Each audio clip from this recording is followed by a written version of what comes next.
اسمع القصة دي عن سيدنا النبي صلى الله عليه وسلم وخد العبرة منها للآخر. قال تعالى: فليدعو ناديه سندعو الزبانية كلا لا تطعه واسجد واقترب. حد فاهم؟ كان سيدنا محمد صلى الله عليه وسلم عايز يصلي عند الكعبة، فأبو جهل قال له: يا محمد، لو سجدت عند الكعبة هدوس على راسك. فسيدنا محمد عليه أفضل الصلاة والسلام ما سمعلوش وراح يصلي عند الكعبة. فرجع لسيدنا محمد تاني وقال له: يا محمد، لو صليت عند الكعبة هدعو أهل قريش كلهم عشان يشوفوا ازاي هدوس على راسك.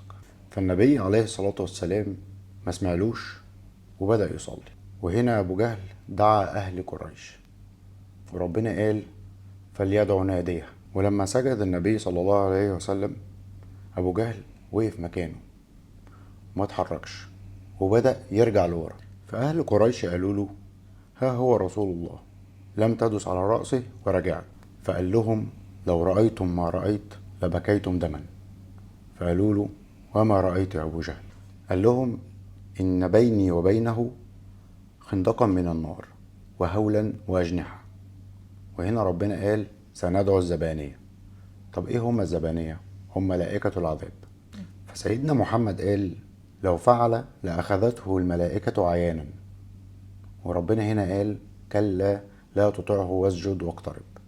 الحكمة من القصة هنا ان طول ما ربنا معاك ما تخافش من حاجة ابدا.